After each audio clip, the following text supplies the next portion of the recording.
Welcome to the Fan1060.com. Rich Gray alongside Bob Kemp. The Arizona Cardinals dominating victory over the Philadelphia Eagles from start to finish, which has been rare going back into the past 12 games.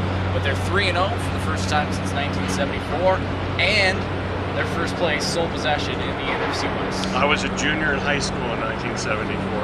It was 10 years before I was born. I was a junior in high school in 1974. Let's leave it at that. Okay. Yeah. That's been a while, obviously, and they win over Brady and Vic consecutive weeks with two completely different defensive game plans. A lot more blitzing today than obviously last week, and they hit Vic. They pounded Vic. In fact, I was wondering if he was going to stay in the whole game.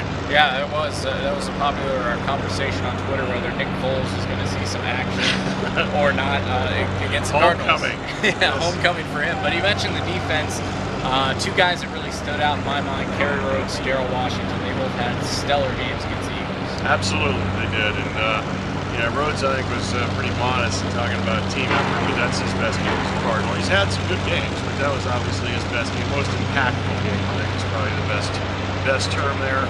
And Washington, I think that 3 games now, and he's been pretty much a stud every game so far. So I think that he's what they envisioned, and probably more even this early in his career. Maybe they thought he was going to be this good down the road, but I don't know if they thought he was going to be this good this third year. It's a good thing they gave him that contract extension before the season started. That's true. Yeah, that's a good point. Another, of course, the big topic is going to be Kevin Cobb beating the Eagles, and Cobb looked really good and looked more in sync with the offensive line than we've seen all year.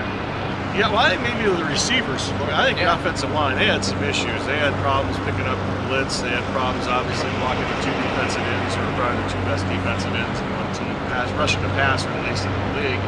And there was some, especially in the first half, there were some, they did some stunts, and the Cardinals had a tough time with that. But I think Cobb just seemed to understand the defense that was coming and checked out a couple times. It could have been the play to Floyd. The play before that should have been a touchdown reset. And that was a play I'm sure that Cobb checked out of and checked down into that. And that was a tremendous play by Cobb. And the throw to Floyd was a little shaky, but go back to the play before it should have been a touchdown. Yeah, and also Larry Fitzgerald more involved in the offense this week, and he's got 700. It's over 700 receptions now. He's the youngest player to reach 700. He didn't make a big deal of it after the game. In fact, he said he was only halfway to Jerry Rice. So that's how he looked at that record. That's good. One just last thing on this game is that I really, we talked about Ray Horton last week. He completely had the Eagles baffled. Whether it was the inexperienced offensive line, the new center who had never played, he was on the practice squad for 3 years before today, or the third left tackle, Calais Campbell, in an interview that we can hear in the Sports Zone tomorrow, talking about how he thought they did confuse him some. And I think between the checkdowns with the new center that probably didn't go quite as well as usual, and the fact that I think that Vic was very confused several times, they did a real number. Yeah, absolutely. And the big turning point in the game, of course, was the Eagles going for it at halftime instead of kicking the field goal, which led to the touchdown, the 93-yard touchdown recovery for a touchdown. So, again, Cardinals win 27-6. They're 3-0 for the first time since 1974. Last night, ASU won in impressive fashion from start to finish, and the offense kind of looked like a team that resembled the first 2 weeks of the season. That, to me, was more surprising than today. I mean, I thought the Cardinals would win today, and not all that surprised the way that this game went. So, what we just talked about for the most part. I wasn't that surprised that Utah doesn't have a dynamic offense, but their defense looks slow and unathletic, and if they don't get some athletes, they're going to get their asses kicked. Am I allowed to say that? Yeah, you're allowed to say that. Okay, they're going to get their asses kicked in the Pac-12. They got to get some people. But that was a very impressive first half performance, obviously, by ASU, and the offense scored in the first 5 possessions, and they did whatever they wanted. I mean, if they wanted to run it, there was a gaping hole. If they wanted to throw it, there's a wide open receiver.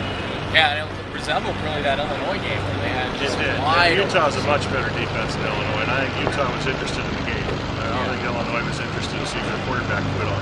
And on the flip side, Will Sutton continues to improve week week in and week out. He seemed to be involved in every single play. And I thought Brandon McGee last night was much more like the Brandon McGee we saw before the Achilles. I think he's been a little, whether it was mental, physical, or both. I thought he was maybe a little slow the first couple games, and lagging behind a couple times, even in the early season, the 2 early season routes. But last night, I thought he obviously caused a fumble, recovered a fumble, and I think he kind of got lost in the shuffle a bit last night because of everything that everything was just spectacular play. I think McGee was just what the linebacker was supposed to do, but he did it at the point of attack as opposed to. I love it when linebackers get a bunch of tackles and they're 7 yards downfield, right, without making a difference. He made 10 tackles last night on the fumbles I mentioned, and those were impactful plays. The other game in Arizona, well, it wasn't in Arizona, but the Wildcats 0 for 6 inside the red zone, 49-0 to Oregon, and without those miscues, they would have been in it or had the lead a couple times in that game. That game was really strange. At halftime, it was 13-0 after kind of a Hail Mary field goal to make it 13-0 at halftime, and they did have the ball inside the 26 times. Didn't score, obviously, since they got shut out. And then there's 2 pick sixes. I was very surprised they didn't score points. Scott was awful. He seemed to be completely intimidated on the road. And the defense, actually, I thought played pretty well. If you consider the 2 pick sixes, and they just kind of wore out there at the end. But their defense played better than I thought, and their offense was just nowhere near. I thought it was a 51-30 type of game, and Oregon held up its end of the bargain on that side as far as the points. But that was an odd game. It was a very strange game to watch. And again, as pretty much everyone predicted, ASU's atop the Pac-12 South. After running laps here around us. Momentarily distracted there. What the heck? ASU atop the Pac-12 South in Colorado, and the Cardinals first place in the NFC West. That's what we all expected here as we're getting ready to hit. Absolutely. I don't know about what you predicted, but I was right there. I did have the Reds to win the Central Division, however. Why you're wearing which that they won yesterday, and just no Phillies in the playoffs. It's the most important thing. The next 2 weeks, no Phillies in the playoffs. So we'll have a complete full coverage of the Cardinals win, ASU's win, and a little bit. I'm sure you're not going to go in depth on UMA's loss. We will have a little more than usual because I've already kind of got an idea to throw all the 6 red zone failures in one big collage of kind of a mess. And I will admit, we had a little fun over on boldsaguaros.com with the UMA fans. So we had a little probably too much fun. Probably not as, you didn't have as much fun last week? No, not as much last week. Or how about with they beat Oklahoma State? No, not as much fun as that. Okay, just checking. Yeah. So for Bob Kemp, I'm Rich Gregg, and this is the fan1060.com. We'll talk to you guys. Is there like an unboldsaguaros.com? I don't think that would have is. been last week. That would have been last week against Missouri. Okay, just check. We'll talk to you guys tomorrow in Bob's show on Monday morning.